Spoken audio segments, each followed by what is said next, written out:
Hello everyone, this is Colleen Lemma, Starseed Astrologer and Spiritual Messenger from SacredSoulEmpowerment.com, here to do your weekly intuitive reading for Monday, May 17th through Sunday, May 23rd, 2021. For this week's weekly reading, we'll be using the Fairy Tarot deck by Radleigh Valentine for the main message for everyone. And your special message card this week, depending on your stone of choice, will be coming from the messages from the Fairy deck, also by Radleigh Valentine. So, just a reminder that we're in the month of May, and we're actually in the second half of May. So if you haven't already watched the monthly intuitive reading for May, make sure to go onto my YouTube channel under Colleen Lemma to see the overall energy of the month. We do have a full moon lunar eclipse in this month of May, so you'll want to be certain to hear what I have to say about that in the monthly reading. We also have special messages depending on your stone of choice in that monthly reading as well. So let's start by taking a look at what your stones of choice are for this week's weekly reading. So the first stone of choice here is green fluorite, okay?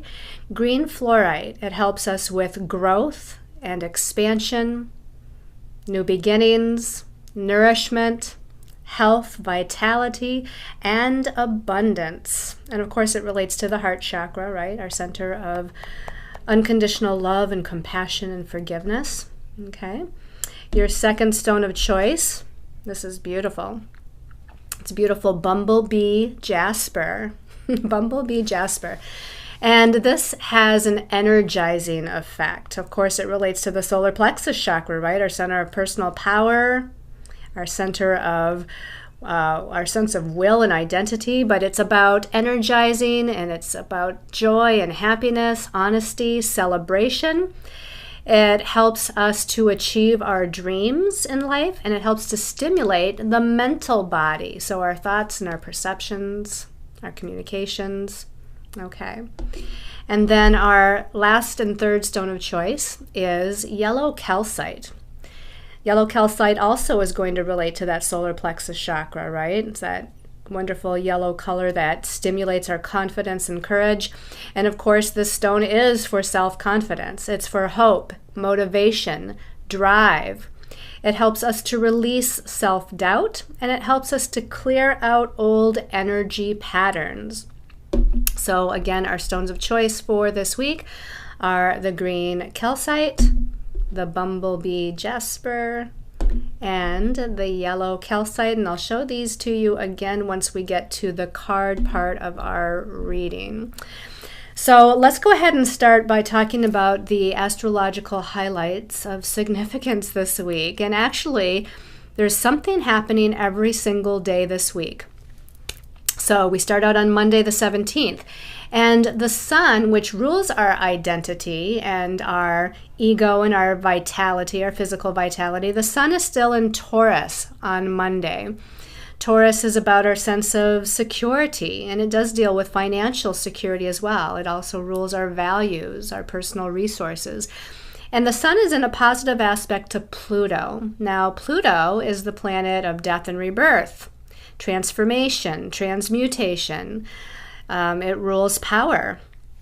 So I feel like this is a time where we can feel more empowered because it's a positive aspect. Okay, the sun in Taurus, it's in a grounded, stable earth sign of Taurus. And so I feel like we're going to feel more secure in our power, more grounded in our sense of power. And if we do need to take our power back in a certain situation or circumstance or in a relationship matter, I feel like we're better equipped to do so, or feeling, again, more able and confident to do so. On Tuesday the 18th, we have Venus, the planet that rules relationships, as well as love and values and money and finances. And she is in Gemini right now. So we've already begun that transition from the Taurus energy into the Gemini energy. Okay, we have Venus in Gemini, Mercury in Gemini. Later this week, the sun will move into Gemini. But on Tuesday, with Venus in Gemini, it's in what we call a sextile to Chiron, who's the wounded healer, the one who rules our past life wounds, and the one who helps us to heal those past life wounds. And there's an opportunity here for us to heal something. Now, again, Venus rules relationship matters and matters of the heart, love, what we value within ourselves and what we value in others.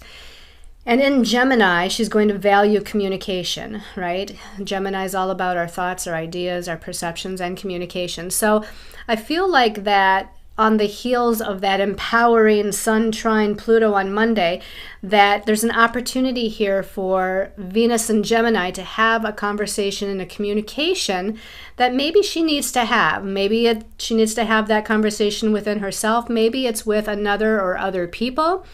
And again, it's an opportunity to heal an old wound because it's connecting to Chiron, the wounded healer. And this old wound is in regards to our sense of self or self-identity or self-confidence or independence, because Chiron is in Aries, which rules all of those things. On Wednesday, Venus is still highlighted. Venus in Gemini is now in a connection to Saturn.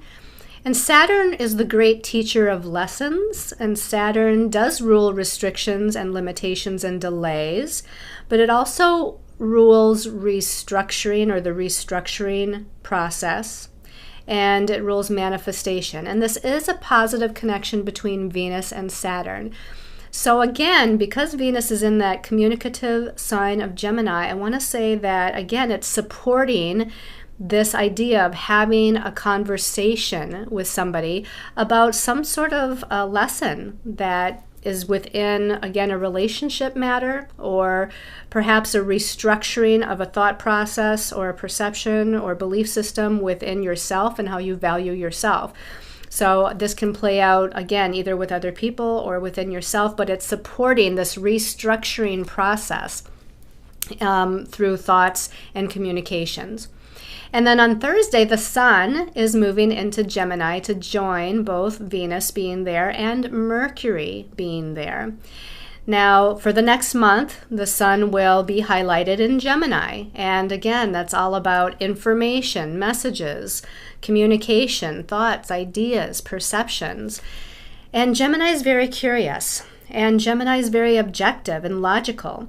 So we're moving into this realm of being more mentally acute, I guess you could say, and being more objective when it comes to thinking about things or having that conversation with someone. We're not as tied necessarily to the emotions of it all, unless you happen to be someone who is just more empathic or more tied to the emotional body anyway. But typically this is going to be more objective. And on Friday, the Sun in Gemini, just newly in Gemini, is going to be in a challenging aspect, a square to Jupiter, planet of expansion and ruler of our belief systems, who just went into Pisces last week. So Jupiter and Pisces, remember we talked last week about Jupiter expanding those Piscean energies of unconditional love and compassion and forgiveness, selfless service to other people, being creative, being artistic, being a humanitarian. It's all that spiritual energy that Jupiter is expanding. But again, the shadow side of Pisces is lack of boundaries or illusion or confusion. And this is a challenging square aspect. And Pisces, where Jupiter is mutable and changeable and not very grounded. And Gemini, where the Sun is mutable and changeable and not very grounded. And with this challenging square connection, I feel like it's going to bring up some confusion. Some confusion in the way we're thinking or perceiving or in the way we believe about something.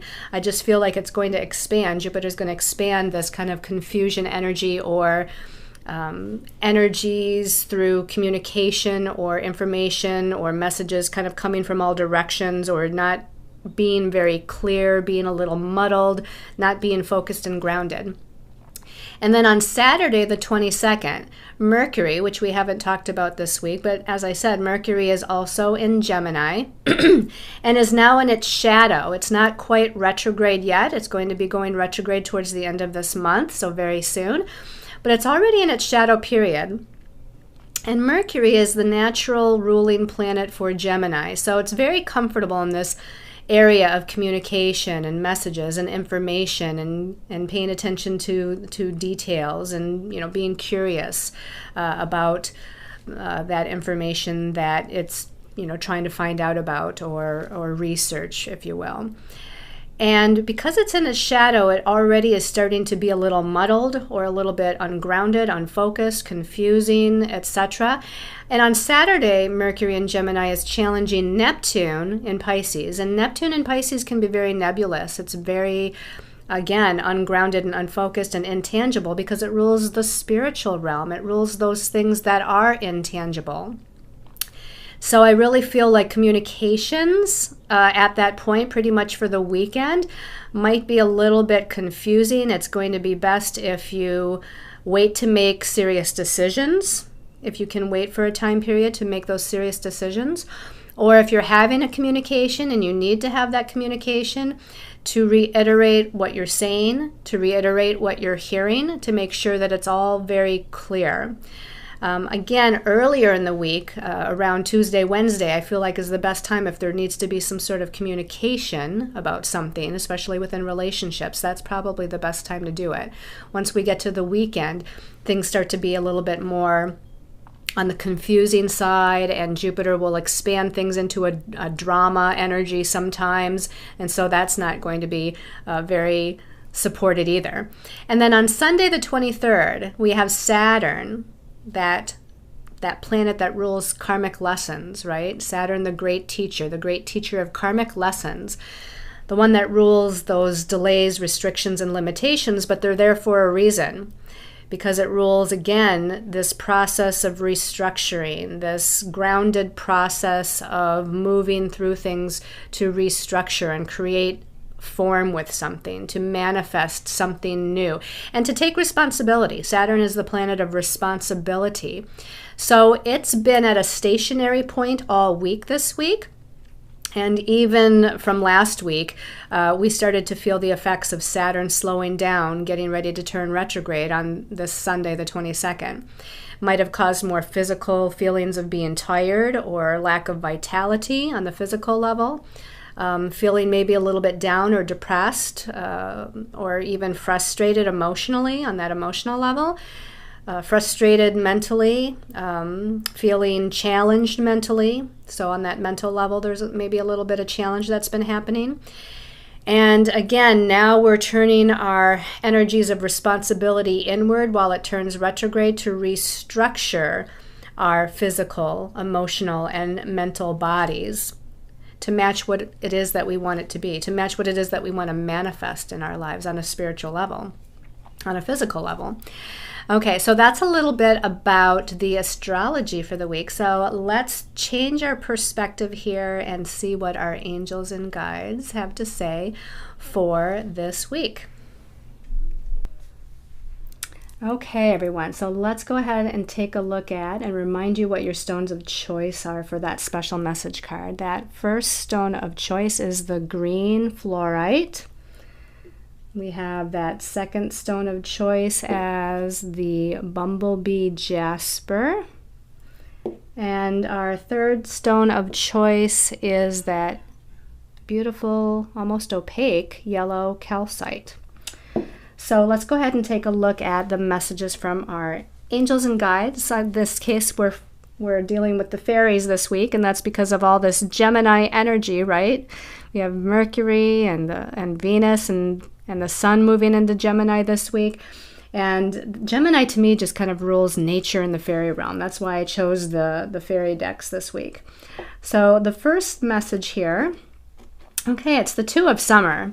It's like the Two of Cups in the traditional tarot. And it says at the bottom, falling in love or making a serious commitment to someone, forgiveness, and the resolution of a problem. Don't give up. Your relationship can be healed. So to me, the Two of Cups is just, telling us that there may in fact be a relationship matter that is highlighted. And whether it's a current relationship that we're in, and this could be a family, a friendship, a significant other, this could even be within a work relationship, but not as likely because this is about an emotional connection that we have with somebody else.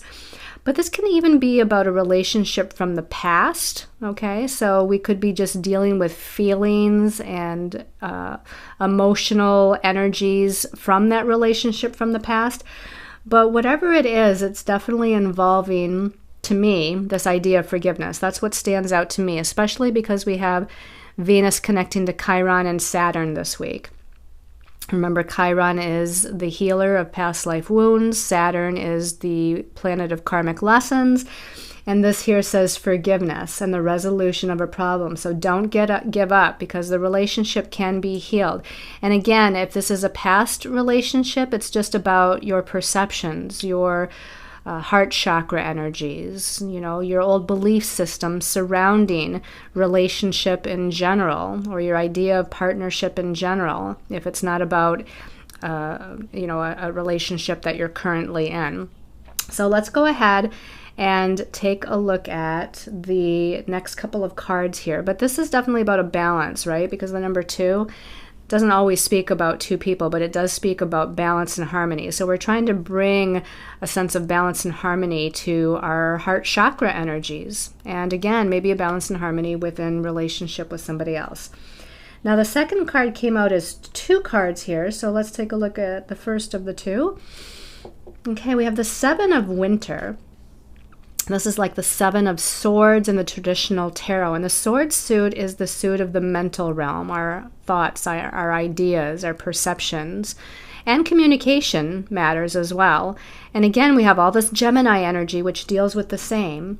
Now, the number 7 is more of an internal, contemplative, self-reflective sort of energy. That's what the number 7 rules.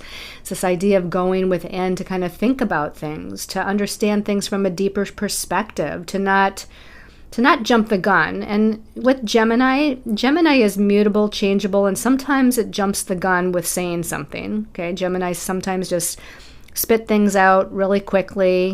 They're a quick thinking, quick speaking kind of sign. This is definitely saying to try to hold back a little bit from just spitting something out, so to speak. Try to, take a little time to think about it and go within and understand it before you, speak it out loud, or before you settle upon it within your own mind. Now, the message at the bottom of the 7 of Winter says there is a better choice, which is why we might want to take a time out, right? Take time out, because there's a better choice than saying that, or there's a better choice than doing that and taking that action. Again, remember, Mercury is in its shadow, and a lot of times there's a lot of confusion during Mercury retrograde where we're redoing things, we're trying to review, understand, contemplate. I mean, it's really about taking that time before settling upon a decision, or, before saying something of importance. So there's a better choice, not seeing things clearly. And then it says running away from the truth. Running away from the truth. So if this isn't, again, playing out with a relationship specifically, this is playing out within yourself. So you need time to go within, like that number 7 suggests. You need time to go within, meditate, contemplate, try to understand from a deeper perspective what is going on with your emotional nature, or what is going on with maybe your fears in commitment or relationship, or opening your heart to it, or whatever it might be. And the 7, to me, is very subconscious. It's kind of like, I always think of the number 7 as being very shamanic. So we're, again, going within on a deep subconscious level to try to get to the root of the truth of something here. And as it says that you might be running away from the truth. So instead of running away from it, you need to run towards it or embrace it. Now let's see what comes out with the 7 of Winter. And we turn that over. Oh, we got another 7, but this is the 7 of Summer. So now we have a Cups card again, the 7 of Cups. And with the traditional 7 of Cups, a lot of times it means that there's many choices, but we're confused about what decision to make. That maybe more than one choice, attracts us, or more than one choice seems to be showing itself, and we don't know what decision or which way to go or what to do. Again, this is about emotional matters, about how we're feeling. within ourselves, or about, again, relationship matters. And it says at the bottom, no more procrastinating. Your power comes from making a decision. Confusion that arises from over-analyzing the options. So that's kind of interesting, because we have the Seven of Winter with it, saying that we need to go down deeper. And the number 7 is all about analyzing. So that Seven of Winter says to analyze your perceptions, analyze the thought processes, analyze the potential decisions. This Seven of Cups says don't overanalyze. So again, there's, you know, a little bit of convoluted confusion there. And again, that's Mercury retrograde. And Mercury's not even officially retrograde yet. So if there's a way to kind of meditate, go within, connect with your higher self, get a deeper awareness and understanding of your emotions, your thought processes, your perceptions, feel it, but also be objective about it at the same time, because these cards came out together. And then if we can wait to make a decision till Mercury retrograde is over, which is going to be, about a month, or maybe even a little over a month from you viewing this video, if you can wait that long to make that final decision, that's best. And whether that's a final decision about your path, your career, your job, your money, your finances, or your relationship matters, again, that would be best. But if you can't, just make sure that you're taking the time with that 7 energy to go within and self-reflect first before quickly jumping the gun. Now, there's a rainbow here of energy that, of course, stands out. And so that, to me, is this aspect of hope. It's like that pot of gold at the end of the rainbow. It's the blessings at the end of the rainbow. So I feel like there's hope, there's blessings ahead if you, again, take the time to go within, to sit with how you're feeling, to sit with how you're believing or thinking or perceiving something, and try to sort it out a little bit. And then the last card here for this week's message, okay, it's another winter card. So we have 2 cups cards and 2 swords cards, because the winter suit is the swords. This is like the Page of Swords in the traditional tarot. And the pages are always about messages or communication or information. And it says at the top here, inquisitive, truthful. That stands out to me, being truthful, open, and honest in your conversations that you're having. Realistic and undiplomatic. And then at the bottom it says information that can help you, but which may also be difficult to hear. Information that can help you, but may also be difficult to hear.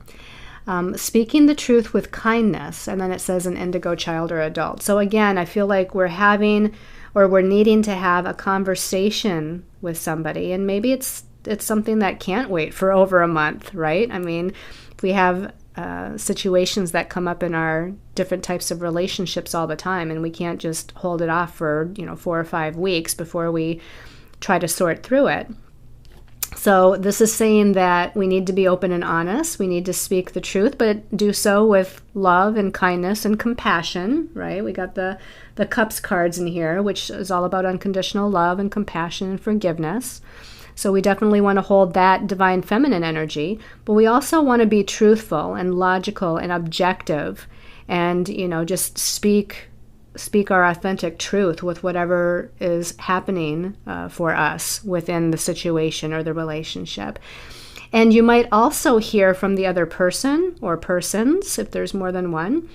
You might hear something that challenges you a little bit, just as it says, information that is helpful to you, but it might also be difficult to hear. So you might get a dose of truth as well as giving a dose of truth. And again, if we do that with that kindness and that love for one another and that compassion for where each other is in their own, spiritual journey and their own process, if we can do that, then it's very likely that we can work through whatever it is we're needing to work through here.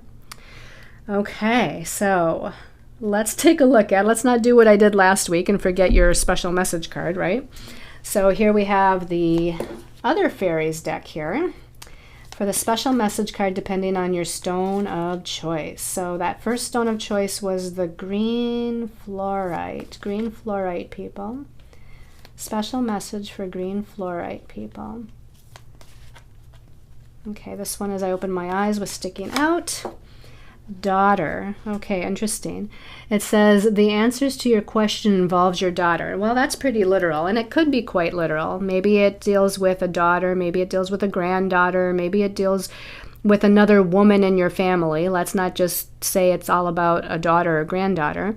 Let's say it's about a niece, or maybe it's about a mother or a grandmother. To me, this is just, feminine energy. So there might be a family member that is involved in this whole situation.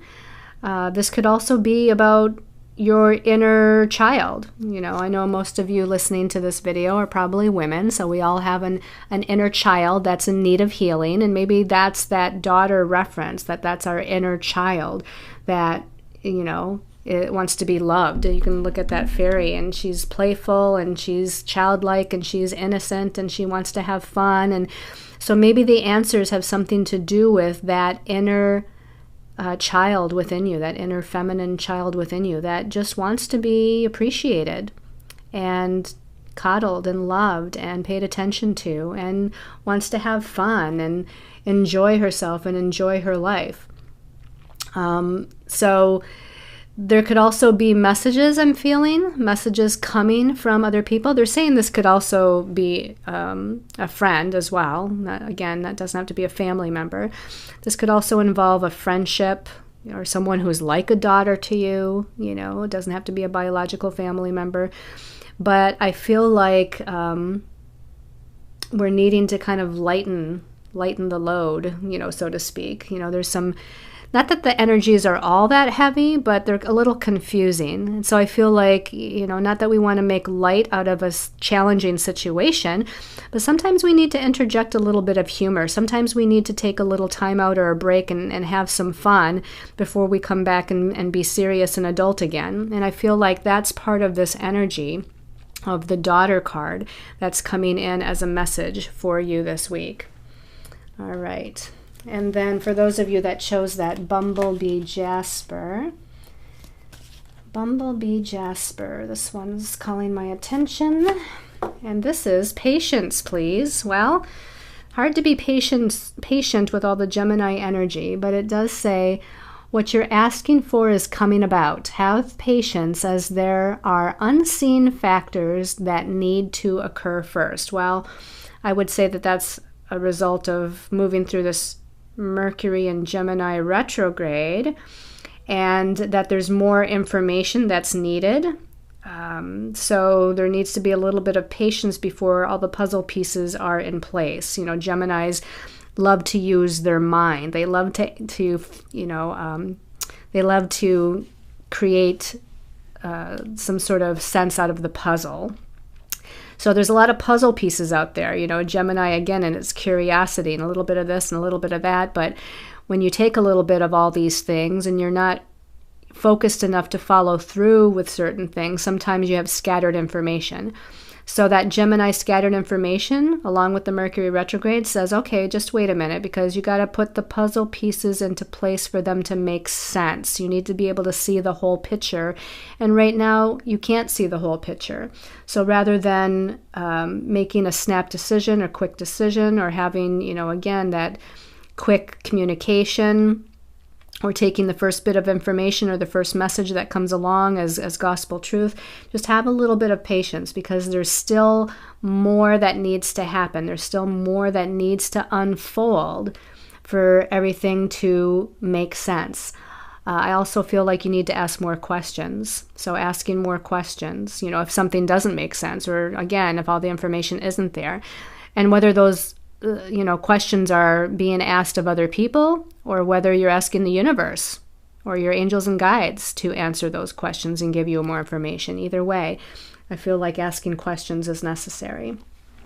And then for those of you that chose the yellow calcite, okay, special message for yellow calcite people. This one's sticking up. This one says winter, okay. And it says, the answers to your prayers and affirmations are fully realized in the winter months. Again, can be taken quite literally.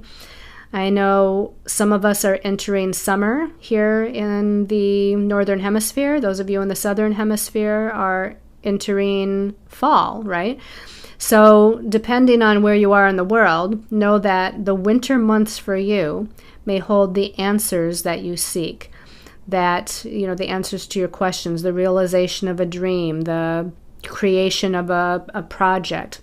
It doesn't mean that nothing's happening between now and then, but it does mean that it seems like as we get to this time period of the year, that this is where you're going to see, again, more of the answers to your hopes, prayers, dreams, and wishes coming into play.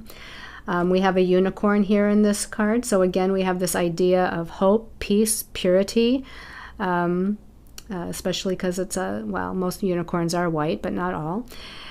So, there's that idea of a spiritual, I feel like it's a spiritual guide of some sort, right?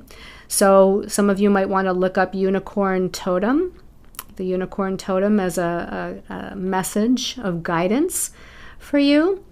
And, I don't know why, but when I turn this over, maybe because we're using the Fairy Tarot deck this week, I thought of the mind energy, and again, that suit of winter in the Fairy Tarot is the suit of the mind, the suit of swords. And so for whatever reason, I thought of that when we turned over winter.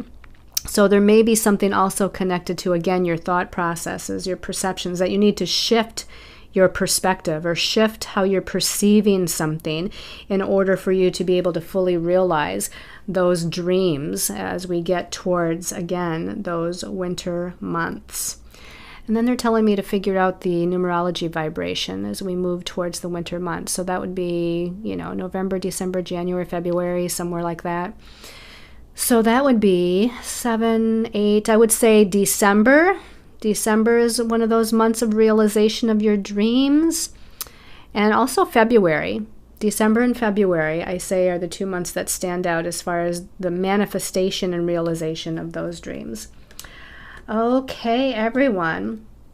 Thank you so much for watching, and thank you for your comments on liking the new format. Thank you for those of you that follow me on Facebook. And if you don't, or if you only follow me on Colleen Lemma on Facebook, please like and follow my business page, which is Colleen Lemma let's try that again. Colleen Lemma Sacred Soul Empowerment, which is the name of my website, the name of my business.